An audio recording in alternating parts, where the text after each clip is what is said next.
عزیز دوستو، نبی پاک صلی اللہ تعالی علیہ وسلم نے اپنی تشریف آوری کے کچھ مقاصد خود بیان کیے۔ ان میں سے ایک مقصد نبی کریم صلی اللہ تعالی علیہ وسلم نے بیان کیا جو بخاری میں موجود ہے۔ فرمایا میں اخلاق عالیہ کی تکمیل کرنے کے لیے دنیا میں مبعوث کیا گیا، تمہارے اخلاق کو سنوارنے کے لیے، طرز زندگی، طرز معاشرت، طرز معیشت، ان سب چیزوں میں اخلاقی غلبے کے لیے میں مبعوث کیا گیا۔ اور خود نبی پاک علیہ السلام کے اخلاق کے بارے میں اللہ نے فرمایا وَإِنَّكَ لَعَلَىٰ خُلُقٍ عَظِيمٍ، اے محبوب آپ تو عظیم اخلاق پر ہیں، آپ کا خلق تو عظیم ہے۔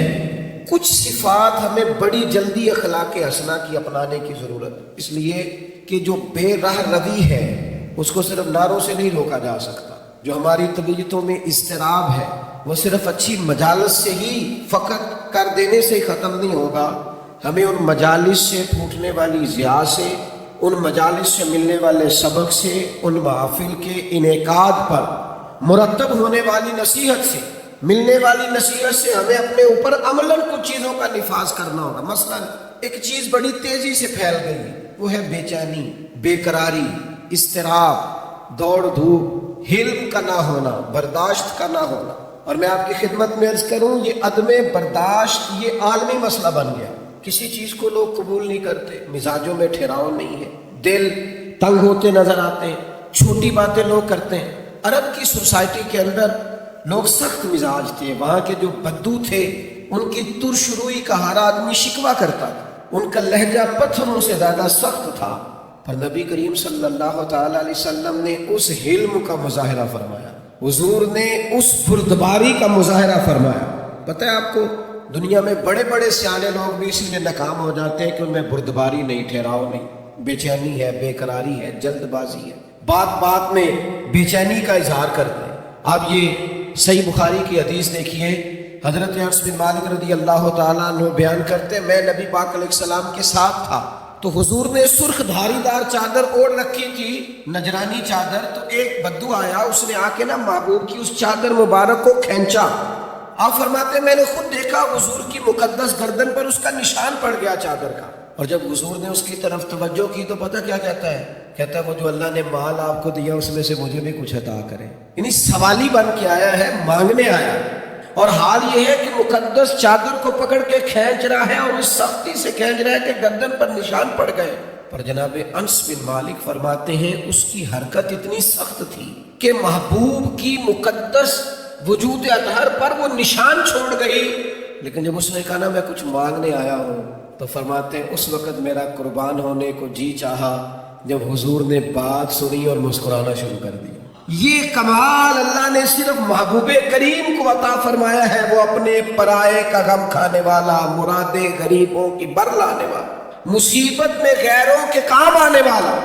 یعنی وہ اس سختی سے مکالمہ کر رہا ہے کہ مقدس چادر پکڑ کے کھینچ رہا ہے۔ ہمارا دروازہ کو زور سے بجا دے نا فقیر کبھی تو ہم کہتے ہیں بھائی تو خیرات لینے آیا ہے کہ قرضہ لینے آیا ہے، توڑے گا تو دروازہ، لیکن کیفیت یہ ہے کہ اس نے گردن مبارک پر نشان چھوڑ دیا، پر حضور مسکرایا۔ میرے دوستو، طبیعتوں میں کچھ ٹھہراؤ لانے کی ضرورت، حضور سے بردباری کا فیضان مانگنے کی ضرورت۔ ہماری بے چینیاں، ہماری بے قراریاں، ہماری طبیعتوں کا الجھاؤ اور ہمارا چھوٹی چھوٹی باتوں پہ لڑ پڑنا، چھوٹی چھوٹی باتوں پہ الجھ جانا، آپ یقین کریں یہ محافل اور مجالس میں بعض انتظامی معاملات کی بھی دوست پابندی نہیں کرنے دیتے۔ کسی کو کہا جائے کہ آپ ذرا رک جائیں، آپ تھوڑا ٹھہر کے آئیں، آپ اس دروازے کی بجائے اس دروازے کو اختیار کر لیں، لیکن ہماری طبیعت اس طرح کی ہوتی ہے کہ ہمیں من چاہا سارا ماحول چاہیے، ہم کسی اصول کے، کسی ضابطے کے، کسی قاعدے کے پابند نہیں رہنا چاہتے۔ کیوں کہ بردباری نہیں۔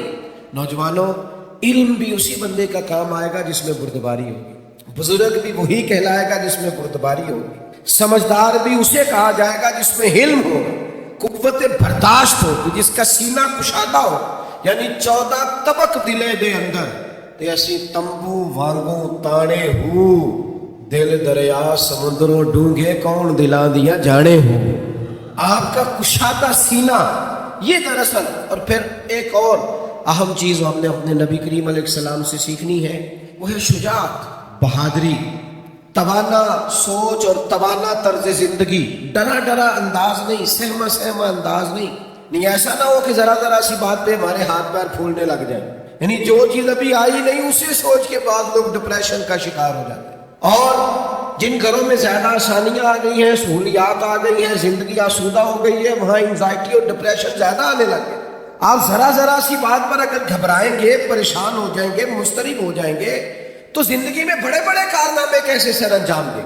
زندگی تو بذات خود ایک مشقت ہے، اور اللہ فرماتے ہیں لَقَدْ خَلَقْنَا الْإِنسَانَ فِي كَبَدٍ، ہم نے انسان کو مشقت میں رہتا ہوا پیدا کیا، اس کو مشقت کرنی ہے، جدوجہد کرنی، اور سمجھدار آدمی اور مالدار آدمی لیکن ذرا ذرا سی بات پر اس کے ہاتھ پیر پھولنے لگ جاتے ہیں۔ یہ بھی ذرا حدیث دیکھیے اور نبی پاک علیہ السلام کے اخلاق عالیہ سے فیضان حاصل کیجیے۔ مشکات میں، بخاری میں، مسلم میں حضرت انس بن مالک رضی اللہ تعالیٰ عنہ کی حدیث موجود ہے۔ فرماتے ہیں ایک رات ایسی مدینہ شریف میں آئی کہ ایک طرف سے آواز آنے لگی کسی کے چلانے کی، چیخنے کی۔ یکدم اہل مدینہ سارے اٹھے اور نیزے، برچیاں، تلواریں جمع کرنے لگے کہ اس جانب جاتے ہیں جہاں سے وہ آواز آ رہی، اور جا کر معلوم کرتے کیا حادثہ، کیا سانحہ ہوا ہے۔ فرماتے ہم ابھی تیاری کر رہے تھے ادھر جانے کی، اور نبی پاک علیہ السلام گھوڑے پر بیٹھ کر وہاں سے واپس تشریف لا رہے تھے، اور حضور فرمانے لگے سو جاؤ سو جاؤ سو جاؤ، میں دیکھ آیا ہوں، کوئی خطرے والی بات نہیں، ہم ابھی تیاری میں تھے، لیکن یہ میرے محبوب پاک کی شجاعت ہے، بہادری ہے، دلیری ہے۔ آپ کو زندگی کے اندر اپنے دل کو مضبوط رکھنا ہے، اعصاب کو طاقتور رکھنا ہے۔ بعض لوگ بڑی جلدی گھبرا جاتے ہیں، بڑی جلدی پریشان ہو جاتے ہیں، 5 منٹ سے پہلے سانس پھولنے لگتا ہے، دل دھک دھک کرنے لگتا ہے۔ او بھائی آپ ٹھہر گئے، ستاروں سے آگے جہاں اور بھی ہے، ابھی عشق کے انتہا اور بھی ہیں، تو یہ تو کام ابھی بڑا آگے تک جانا ہے۔ لیکن گھبراہٹ، بے چینی، پریشانی یہ بندہ مومن کی شان نہیں ہے۔ پلٹنا، جھپٹنا، جھپٹ کر پلٹنا یہ لہو گرم رکھنے کا ہے ایک بہانہ۔ طاقتور زندگی گزارے، مضبوط اعصاب کے ساتھ وقت گزارے، ذہن بنائے کہ زندگی میں پریشانی آئے گی، مجھے فیس کرنا۔ آپ کا ذہن ہونا چاہیے۔ مجھے بتائیے جو جوان ہے اسے بوڑھا بھی تو ہونا ہے نا، بیمار ہے تو ایک وقت خدا نہ خواستہ وہ بھی تو آئے گا نا کہ بیماری بھی آ جاتی ہے، قوا کمزور ہونے لگتے ہیں۔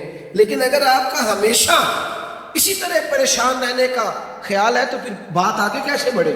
تو حضور سے فیض مانگے، بہادری کا فیض۔ نبی پاک علیہ صحابہ فرماتے جب جنگ ہوتی تھی نا تو ہم دشمن کے سب سے زیادہ قریب نبی پاک کو پایا کرتے۔ حضور قریب، ایک جنگ میں ہمارا ارادہ ہوا کہ ہم تھوڑا سا پیچھے ہٹ کے نئے سرے سے حملہ کریں، لیکن حضرت ابو سفیان رضی اللہ تعالیٰ عنہ فرماتے محبوب گھوڑے کو ایڑی لگاتے اور جنگ کے اندر جاتے اور آگے ہی بڑھتے چلے جاتے، اور آگے ہی نبی پاک علیہ السلام پیش قدمی فرماتے۔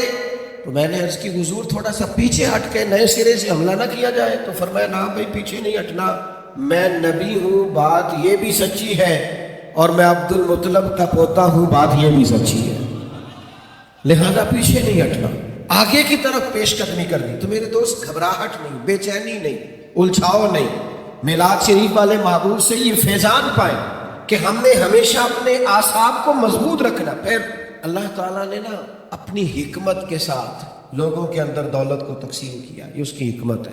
سورۃ الشورى کے اندر اللہ تعالیٰ نے فرمایا کہ اگر سب لوگوں کو مال میں وسعت دے دی جاتی تو زمین میں فساد ہو جاتا، بغاوت ہو جاتا۔ سب کو مال میں وسعت نہیں ملتی، لیکن جن امیروں کو اللہ مال عطا کرتا ہے نا ان میں غریبوں کا بھی حق ہوتا ہے۔ قرآن مجید کہتا ہے سائل کا اور محروم کا حق ہے۔ یہ جو میں کہہ رہا ہوں اس پر غور کریں، حق ہے، نہیں آپ پر، امیر آدمی پر غریب کا، آپ کا خیال ہے وہ مانگنے آیا ہے، اور اللہ کا قرآن کہتا ہے حق لینے آیا ہے، اس کا حق ہے۔ جب انسان کے مزاج میں مالی طور پر گھٹن آتی ہے نا وہ کنجوس ہو جاتا ہے، بخیل ہو جاتا ہے۔ اللہ تعالیٰ نے مالی طور پر وسعت دے دیا پر قلبی طور پر تھوڑی سی نا اس کے مزاج کے اندر گھٹن ہے تو پھر بھی ماحول میں پریشانی پیدا ہوتی ہے۔ اللہ تعالیٰ بعض لوگوں کو زیادہ مال عطا کرتا، ان کی ذمہ داری ہے غریب بہن بھائیوں کا، دوستوں کا، پڑوسیوں کا، سائلین کا، مساکین کا، یتیموں کا، بیواؤں کا، کمزوروں کا خیال رکھیں، ان کی مالی معاملت کریں اور ان کا حق سمجھ کر کریں کہ اللہ حضور سید عالم علیہ السلام کا ایک فرمان اگر کبھی ہمیں یاد ہو جائے نا تو آپ یقین کریں کہ دل کبھی تنگ نہ ہو خرچ کرتے ہوئے۔ حضور فرماتے ہیں رب تمہیں جو عطا کرتا ہے نا وہ تمہارے ضعیفوں کی برکت سے عطا کرتا ہے. وہ جو تمہارے یہاں کمزور روٹی کھا جاتے ہیں نا، غریب کھا جاتے ہیں، ان کے سبب سے اللہ تمہیں دیتا ہے. تو اگر یہ ذہن بن جائے نا کہ اللہ تعالیٰ پتہ نہیں کس کی برکت سے دے رہا ہے، تو پھر جب کوئی آئے تو بندے کا دل تنگ نہیں ہوگا، وہ پریشان نہیں ہوگا، مضطرب نہیں ہوگا. بلکہ ہم نے تو تاریخ میں ایسے بھی سخی پڑے ہیں کہ کوئی لینے آتا تھا تو اس کا شکریہ ادا کرتے تھے کہ یار تیری مہربانی، تو نے اس قابل سمجھا ہے کہ میں تیرے کچھ کام آ سکتا ہوں. نبی کریم صلی اللہ تعالیٰ علیہ وآلہ وسلم کے اخلاق عالیہ سے، حضور کی سیرت پاک سے ہمیں جو فیضان ملتا ہے نا، اس نقطے کو ضرور سمجھیے گا. یعنی آپ کتب سیرت میں یہ پڑھیں گے کہ مہینہ مہینہ کاشانہ نور کے اندر آگ نہیں جلی، چولہا نہیں جلا، کھجور پانی پہ گزارا. اور اگر ایک سونے کی ڈلی گھر میں پڑی رہ گئی ایک ٹکڑا، تو نبی کریم علیہ السلام نماز پڑھا کے تیزی سے گھر تشریف لے گئے اور حضور نے اسے اٹھایا اور اللہ کے راستے میں خیرات کر دی. کسی چیز کو گھر میں پڑا نہیں رہنے دیا. گھر میں تو دعا مانگی تھی کہ یا اللہ ایک وقت فاقہ ہو، ایک وقت روٹی ہو. لیکن حضرت جابر ابن عبداللہ رضی اللہ تعالیٰ عنہ ارشاد فرماتے ہیں، بخاری مسلم دونوں میں موجود ہے، فرماتے ہیں کہ جب بھی کسی نے حضور سے سوال کیا ہے نا، تو جو چیز ہم نے حضور کی زبان سے نہیں سنی وہ نہیں ہے. حضور نے کبھی کسی کو لا نہیں فرمایا، یہ نہیں فرمایا نہیں ہے. اللہ کرے میں آپ کو سمجھا سکوں. یعنی گھر میں مہینہ مہینہ چولہا نہیں جل رہا، فاقوں کی دعائیں ہو رہی ہیں، لیکن جب کوئی لینے آیا ہے تو حضور نے کبھی نہیں کا لفظ اپنی زبان سے ادا. ایسا کوئی محبوب کہیں ہوگا نہ کہیں ہے، بیٹھا ہے چٹائی پہ مگر عرش نشیں ہے، اور ملتا نہیں کونین کو کیا کیا تیرے در سے، ایک لفظ نہیں ہے جو تیرے لب پہ نہیں ہے. اور آپ دیکھیے فاضل بریلوی کیا کہتے ہیں، فاضل بریلوی کہتے ہیں واہ کیا جود و کرم ہے شہ بطحہ تیرا، واہ کیا جود و کرم ہے شہ بطحہ تیرا، نہیں سنتا ہی نہیں، نہیں سنتا ہی نہیں مانگنے والا تیرا.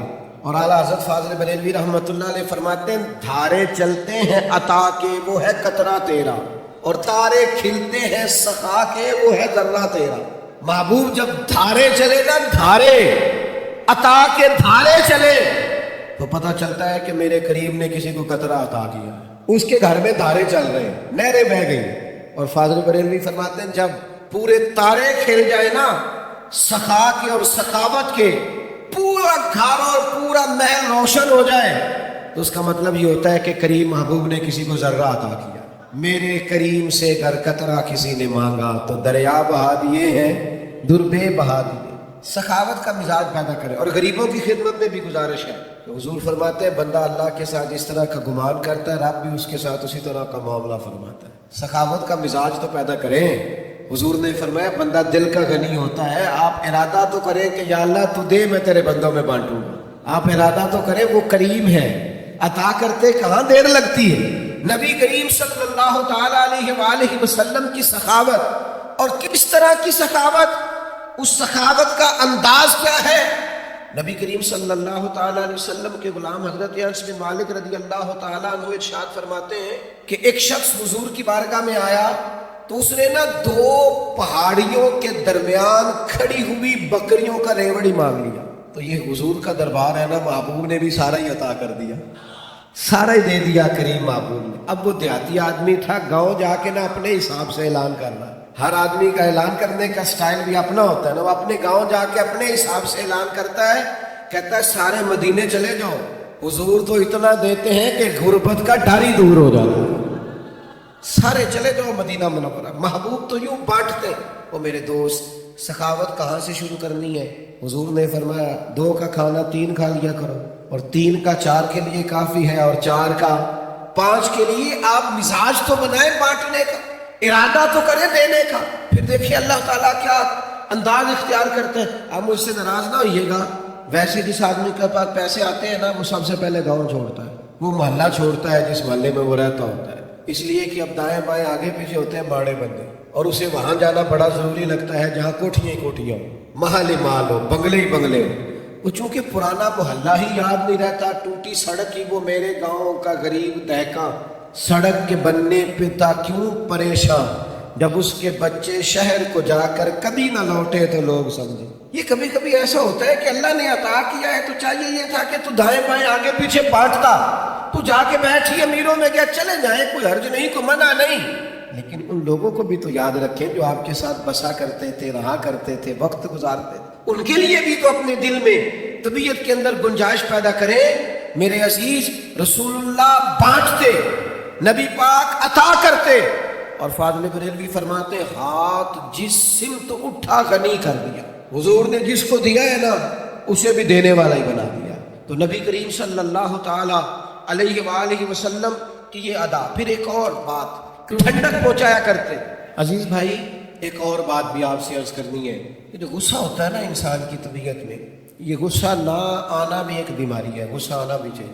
وغلظ علیہم، دین کے دشمنوں پر بندے کو غضبناک ہونا چاہیے. محبوب بھی غصہ کرتے ہیں. حضرت عائشہ صدیقہ رضی اللہ تعالیٰ عنہ فرماتی ہیں اگر کوئی دین کی حدیں توڑتا تھا نا، شریعت کے وہ تو ضرور غصہ کرتے. نہیں کچھ لوگ کہتے ہیں فلانے کو غصہ آتا ہی نہیں، تو میں نے کہا یہ بھی بیماری ہے، اس کا بھی علاج ہونا چاہیے. اگر کہیں شریعت کی نافرمانی ہو رہی ہے، اسے غصہ نہیں آتا، تو یہ بھی قابل علاج بیماری ہے، اس کا بھی علاج ہونا چاہیے. آپ کو غصہ، اعلیٰ حضرت فرماتے ہیں دشمن احمد پہ شدت کیجیے، وہ ملحدوں سے کیا مربت کیجیے. شرک ٹھہرے جس میں تعظیم حبیب، اس برے مذہب پہ لعنت کیجیے. آپ کو کبھی کبھی دین کے معاملے کے اندر غصہ بھی آنا چاہیے. جس حدیث میں یہ لفظ موجود ہے نا اللہ کی رضا کے لیے محبت کرو، اس میں یہ بھی ہے کہ رب کی رضا کے لیے بغض بھی رکھو. غصہ بھی آنا چاہیے. لیکن ہمارا مسئلہ یہ ہے ہمیں دین کے دشمن پر غصہ نہیں آتا، وہاں تو انسانیت جاگتی ہے. ہمیں غصہ آتا ہے ذاتی دشمنوں پہ. اور حضور کا اخلاق یہ ہے کہ ذاتی دشمن پر غصہ کرنا ہی نہیں. جو ذات کا دشمن ہے اس پر ناراضگی قطعاً نہیں کرنی. وہ ذات کا. حضرت عائشہ صدیقہ رضی اللہ تعالیٰ عنہ نے حد بیان کر دی، یہ لفظ بیان کر کے ایک اتنا بڑا اخلاق کا دائرہ کھینچ دیا ہمارے گرد کہ ہمیں اپنی زندگی میں اس اصول کو کبھی نہیں توڑنا. سیدہ عائشہ صدیقہ رضی اللہ تعالیٰ عنہ ارشاد فرماتی ہے نبی کریم صلی اللہ تعالیٰ علیہ وسلم نے کبھی اپنی ذات کے لیے کسی سے انتقام نہیں لیا، کبھی نہیں لیا. مسلم شریف میں موجود ہے. اور دوستوں کبھی نہیں لیا اپنی ذات کے لیے انتقام. میلاد منانے کے لیے تشریف لانے والوں، حضور کی محفل میلاد میں حاضر ہونے والوں، کتنے زیادہ جھگڑے ہیں اس وقت جو فقط ہماری ذاتیات کے جھگڑے ہیں. صرف ہم اپنی ذات کا بت بنائے، معاذ اللہ لوگوں سے دور ہو گئے. کبھی اپنی ذات کے لیے حضور نے انتقام نہیں لیا. کبھی جلال آیا بھی تو حدود اللہ کے معاملے.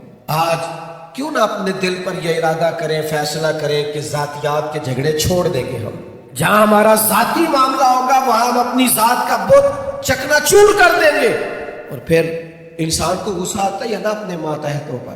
لوگ غصہ کرتے نہیں ملازمین پر، اور بعض ایسے نادان ہیں جو خواتین پر بھی غصہ کرتے ہیں. لیکن میرے محبوب کریم علیہ السلام کی یہ عادت صحیح کتب، صحیح احادیث میں حضور کا یہ اخلاق موجود ہے. محبوب نے اپنے دست مبارک سے نہ کبھی کسی غلام کو مارا، نہ کبھی کسی عورت پر ہاتھ اٹھایا. رسول اللہ صلی اللہ تعالیٰ علیہ وسلم نے یہ حد بندی بیان کی کہ آپ کو اپنی ذات کے لیے کبھی کسی سے انتقام نہیں لینا.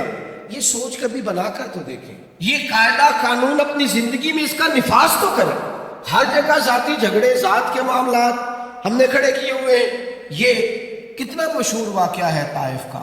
لوگوں نے پتھر مارے اور جب باقاعدہ فرشتے نے آ کے کہا یا رسول اللہ حکم کرے تو میں ان کو پیس کے نہ رکھ دوں، تو حضور نے کیا فرمایا؟ فرمایا یہ نہیں مانتے تو امید ہے ان کی نسلیں کلمہ پڑ جائیں گی. ان کی پشتوں میں سے اللہ ایسے لوگ پیدا کرے گا جو شرک سے بچیں گے، اللہ کی توحید کا اعلان کرے. لہٰذا ہمیں ان کے بارے میں کوئی سخت انداز اختیار کرنا نہیں ہے. میرے دوستو ایک اور بھی مسئلہ بن گیا ہمارے ہاں. میں بات سمیٹنے کی طرف آ رہا ہوں پر آپ کا ذوق شوق دیکھ کے میری طبیعت بھی بڑھ رہی ہے کہ باتیں کچھ اور کروں آپ کے ساتھ. تھوڑا وہ کسی نے کہا تھا نا انکار کری اج ساکی موسم بڑا سہانا، مستی داج می برسا دے پیاس دا نہیں ٹھکانا. تو کچھ میرا دل کر رہا ہے کہ کچھ درد دل کھول کے آپ کے سامنے رکھوں. جو چیزیں معاشرے میں محسوس کرتا ہوں ان احساسات میں سے کچھ باتیں آج آپ کے ساتھ کروں. ایک اور طبیعت ہماری بڑی ہو گئی ہے لان تان کرنے کی، برا بھلا کہنے کی، سخت سست جملے کہنے کی. اب یقین کریں مذہبی سٹیج سے آج کل مذہبی سٹیج سے لفظ بیان کیے جا رہے ہوتے ہیں معاذ اللہ، اور اس طرح کی گفتگو کی جا رہی ہوتی ہے بازاری زبان میں کہ جو اس اسٹیج کو زیب نہیں دیتی۔ اتنے اعزاز والی جگہ پر بیٹھ کر آپ اتنی کمزور بات کر رہے ہیں، کچی بات کر رہے ہیں، اور ایسا جملہ بول رہے ہیں جو جملہ ہی بازاری ہے۔ وہ جی فلانے نے کہا ہے تو میں اس کے جواب میں کہہ رہا ہوں، آپ اس کی سطح پہ اتر آئیں گے۔ وَإِذَا خَاطَبَهُمُ الْجَاهِلُونَ قَالُوا سَلَامًا، جاہلوں سے تو کبھی انسان کی گفتگو ہو تو انہیں سلام کیا جاتا ہے، ان کی سطح پر اتر کر بات نہیں کی جاتی، یہ طریقہ ہی درست نہیں ہے۔ میرے عزیز، حضرت انس بن مالک رضی اللہ تعالیٰ عنہ ارشاد فرماتے ہیں، جب ایک مقام پہ کہا گیا نا حضور علیہ السلام کو، صحابہ فرماتے ایک مقام پہ کہا گیا یا رسول اللہ آپ دعا کر دیں یہ تباہ ہو جائے، حضور فرمانے لگے مجھے لعنت کرنے والا بنا کے نہیں بھیجا گیا، مجھے تو رحمت للعالمین بنا کر بھیجا گیا۔ تو جو بنا کر بھیجا گیا ہے، جو حضرت عیسیٰ علیہ السلام کو ایک شخص برا بھلا کہہ رہا تھا، آپ دعائیں دے رہے تھے، تو ایک صاحب نے کہا حضور وہ برا بھلا کہہ رہا ہے آپ دعائیں دے رہے، فرمانے لگے اس کے اندر جو ہے وہ باہر نکل رہا ہے اور میرے اندر جو ہے وہ باہر نکل رہا ہے، تب یہاں جس چیز کا سٹاک ہے وہی نکلے گا، تب کچھ لوگوں کے اندر جو بھرا ہوا وہی باہر آئے گا۔ حضرت انس بن مالک کا یہ فرمان، اللہ کرے امت یاد کرے۔ حضرت انس بن مالک ارشاد فرماتے ہیں نہ تو نبی پاک فحش گو تھے، کوئی ایسی بات نہ کرتے جو خلاف ادب ہوتی، نہ لعنت کرنے والے تھے، نہ آپ کا کلام اس طرح کا ہوتا تھا جس طرح کا عرب میں بد کلامی سے گفتگو کی جاتی تھی۔ فرماتے اگر کبھی حضور کو بڑا جلال بھی آتا تو اتنے لفظ فرماتے تھے اس کی پیشانی خاک آلود ہو، اس سے زیادہ کبھی میرے نبی کریم نے کوئی بات ارشاد ناک خاک آلود ہو، پیشانی خاک آلود ہو، اس سے بڑھ کر کبھی کوئی جلال کا جملہ حضور کی زبان سے نہیں نکلا۔ آپ کی خدمت میں عرض کروں گا، آپ کا لہجہ اتنا میٹھا ہو، اتنا باوقار ہو، لفظ اتنے ججے تلے اور حسین ہو کہ آپ کو نعرہ لگا کے نہ کہنا پڑے غلام ہے رسول کے غلام ہے، بلکہ آپ کے لہجے سے اندازہ ہو کہ یہ کوئی عام نہیں ہے، یہ رسول اللہ کا غلام ہے۔ اس کا انداز بتاتا ہے نبی پاک کا غلام ہے، اس کے لفظ اور جملوں کی تاثیر بتاتی ہے یہ رسول اللہ صلی اللہ علیہ وسلم کا غلام ہے۔ یعنی آپ کہتے پھرے کہ میں بلبل خوش لہجہ گلزار نبی ہوں، میٹھی میری باتیں ہیں، میں نمک خوار نبی ہوں، حضور کا نمک کھاتا ہوں، اس لیے لہجے میں مٹھاس آ گئی۔ تو نبی کریم صلی اللہ تعالیٰ علیہ وسلم کو اللہ تبارک و تعالیٰ نے اخلاق عالیہ کی بلندیوں کے ساتھ دنیا میں مبعوث فرمایا۔ ایک بات جو آج امت کو بڑی سمجھنی ہے اور جس پر امت کو بہت زیادہ غور کرنا ہے، وہ یہ ہے کہ امت کو نا اب کچھ دائروں کا پابند ہونا پڑے گا، اب اپنی زندگی میں کچھ اصول وضع کرنے پڑیں گے، کچھ قاعدے بنانے پڑیں گے۔ آپ کو پتہ ہے دنیا میں سب سے بہترین زندگی وہ لوگ گزارتے ہیں جو اپنے وقت کو مینٹین کرتے ہیں، سب سے قیمتی وہ شخص ہوتا ہے جس نے اپنے ٹائم کو مضبوط کر لیا، مربوط کر لیا۔ ہمیں اخلاقی رویوں کے معاملے میں اپنے آپ کو ٹھیک کرنا۔ آئیں گے لوگ اکسائیں گے، لوگ آئیں گے غصہ دلائیں گے، لوگ آئیں گے کوئی ایسی بات کریں گے جس سے آپ کی طبیعت میں وہ بات گراں گزرے گی، آپ کے گھر کے اندر سے کچھ ایسی آوازیں اٹھیں گی جس پر آپ سخت ہوں گے۔ لیکن میرے بھائی، حضور علیہ السلام نے نا اخلاق سکھایا ہے ہمیں۔ اگر ہم رد عمل کے طور پر بھی کبھی سختی دکھائیں گے تو پھر ہم نے سیکھا کیا، پھر ہم نے لیا کیا؟ ہمیں اخلاق عالیہ کی ان بلندیوں پر سفر کرنا ہے، بلندیوں پر۔ ایک حضور کا بہت بڑا اخلاق یہ ہے کہ نبی کریم معاف کر دیا کرتے تھے، حضور درگزر فرماتے، اور صرف درگزر نہیں فرماتے، جو میں بات کرنے لگا ہوں وہ خاص کرنے لگا ہوں۔ ایک ہوتا ہے کسی کو معاف کر دینا اور معاف کر کے پھر اس شخص پر احسان جتلانا اور اس کے بارے میں اپنا رویہ اس طرح کا رکھنا کہ دیکھا نا میں نے معاف کر دیا، اتنا ہی کافی نہیں کہ میں نے تمہیں کچھ کہا نہیں، یہ انداز نہیں۔ بلکہ بہت سارے لوگ تو اس طرح معاف کرتے ہیں کہ پہلے پچھلی ساری ڈائری کھولتے ہیں، سارے صفحے اور ورق الٹتے، اتنی باتیں سناتے ہیں تو نے یہ بھی کیا، تو نے یہ بھی کیا، اور میں یہ بھی کر سکتا ہوں، میں یہ بھی، وہ آخر میں معاف کرتے ہیں تو وہ معاف نہیں کیا ہوتا انہوں نے اپنی باتوں سے پوری سزا دی ہوتی، وہ سب کچھ کر چکے ہوتے۔ اب وہ معافی اس طرح کی ہوتی ہے کہ وہ معافی لگ نہیں رہی ہوتی، وہ لگتا ہے کہ یار وہ جو تیرے جملے تھے وہ تو تلوار اور نیزے بن کے سینے میں پوری طرح پیوست ہو گئے، اب تو کیا معاف کر رہا؟ نبی پاک علیہ السلام کا کمال دیکھو، جناب ابو سفیان ہر جنگ میں مقابلے میں رہے، سردار بن کے، سپہ سالار بن کے لڑنے کے لیے آتے رہے، لیکن فتح مکہ کے موقع پر جب وہ معافی مانگنے آئے اور جب وہ کلمہ پڑھنے آئے، ان کا کلمہ میرے محبوب نے اس طرح قبول کیا اور انہیں معافی اس طرح سے دی کہ میری معافی نہیں دی، ساتھ میرے رسول نے عزت بھی عطا فرمائی، ساتھ رسول اللہ صلی اللہ تعالی علیہ وسلم نے اعزاز بھی عطا کیا۔ جناب ابو سفیان رضی اللہ تعالیٰ عنہ کو معاف بھی کیا، فرمایا آپ کو معاف بھی کیا، آپ نے کلمہ پڑھا قبول کیا، اور ساتھ فرمایا جو ابو سفیان کے گھر میں داخل ہو جائے گا میں اسے بھی معاف کر دوں گا۔ یہ دیکھو معافی بھی دی ہے اور عزت بھی دی ہے، خود بھیک دے اور خود ہی کہیں منگتے کا بھلا ہو، ساتھ عزت بھی عطا، وقار بھی دیا، بلندی بھی دی۔ کیا نرالا رنگ ہوگا حضرت ابو سفیان کا، کیا سوچتے ہوں گے وہ لوگ بھی، کیا محسوس کرتے ہوں گے کہ کہاں ہمارا وقت گزرا اور کیا اعزاز ہمیں ملا۔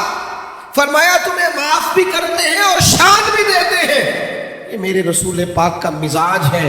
کہا تھا عثمان بن طلحہ نے جب حضور ہجرت کر رہے تھے کہ میں آپ کو چابی نہیں دوں گا کہ آپ اندر سے بیت اللہ شریف کی زیارت کر لیں، حضور نے فرمایا میں چابی ایک دن لے لوں گا تم سے۔ حضور نے فتح مکہ کے موقع پر چابی لے لی، کہتے ہیں لے لی چابی حضور، لیکن جب میں معافی مانگنے کی نیت سے آگے بڑھا تو مجھے معافی بھی ملی اور چابی بھی دوبارہ ملی۔ یعنی حضور نے معاف بھی کیا اور عزت بھی عطا کی۔ نبی پاک صلی اللہ تعالیٰ علیہ وسلم نے حضرت سعد بن معاذ رضی اللہ تعالیٰ عنہ سردار تھے قبیلے کے، مسلمان ہوئے، نبی پاک کے غلام ہوئے، اور اتنا شانوں والا آدمی جن کے جنازے میں محبوب خود شامل ہو، جن کی قبر پر کھڑے ہو کے نبی پاک علیہ السلام تسبیحات پڑھے، جن کو محبوب پاک اتنا اعزاز دے۔ حضرت سعد بن معاذ آئے تو حضور نے فرمایا اٹھ کے استقبال کرو، تمہارا سردار آیا ہے۔ حضور عزتیں عطا کرتے، نوازتے۔ ہم نہ کبھی معاف کر دیں تو سینہ نہیں صاف کرتے، کشادگی پیدا نہیں کرتے۔ جن سے غلطیاں ہو گئیں انہوں نے کئی دفعہ ہاتھ پھیلا کر معافیاں مانگی، غلطی ہو گئی تھی بہو سے، اس کے باپ نے بھی آ کے معافی مانگی، ماں نے بھی معافی مانگی، اس بیٹی نے بھی کئی دفعہ مانگی، ہم نے کہہ بھی دیا چلو ٹھیک ہے، سینہ نہیں صاف کیا، دل سے بات نہیں نکالی۔ مومن کے سینے میں غل نہیں رہا کرتا، بوجھ نہیں رہتے، مومن سینے صاف کر۔ ہو گئی غلطی ہمارے چھوٹے بھائی سے، بھول گئے تھے، ہمارے پڑوسی ایک دفعہ غلطی ہو گئی، وہ بس کر دیں یار۔ اس محبوب کے ماننے والے ہیں جو چیز سب سے پہلے عطا کرتے تھے وہ معافی تھی، حضور فوراً معاف کر دیتے، نبی پاک کا طریقہ ہی معاف کر دینا تھا۔ اپنے رویوں میں مثبت تبدیلیاں لائے، اور میں آپ سے عرض کروں اگر ہم اخلاقی طور پر سنورنے کا ارادہ کریں گے تو اللہ ہماری مدد بھی فرمائے گا۔ ہم اگر خیال کریں گے نا یار میں ایک ایک کر کے اپنی عادات پر محنت کروں تو اللہ بڑا کریم ہے، کرم ہو، آپ کوشش کریں کچھ طبیعتیں بدل جائیں۔ اب رویوں کا بوجھ لوگوں سے سہا نہیں جاتا، ہمارے لہجوں کی سختی بہت سارے لوگوں کے لیے سہانے روح بن گئی ہے، ہمارا انداز بڑے بوڑھوں کا دل توڑتا ہے، بڑے غریبوں کو ستاتا ہے، بڑی جگہوں پہ آزمائش پیدا کرتا ہے۔ ہمیں اپنے اخلاق پر خاص توجہ مبذول کرنے کی ضرورت ہے۔ آج اس پروقار محفل سے جب آپ اٹھے تو اپنے لہجے پر، انداز پر، اخلاق پر، رویے پر ضرور غور کریں، اپنے اندر کچھ ایسی خوبصورت تبدیلیاں لائیں کہ کسی کو پتہ چلے کہ اس میلاد سے یہ بدل گیا ہے۔ اللہ کی بارگاہ میں دعا ہے اللہ ہماری حاضری کو قبولیت کا درجہ عطا فرمائے۔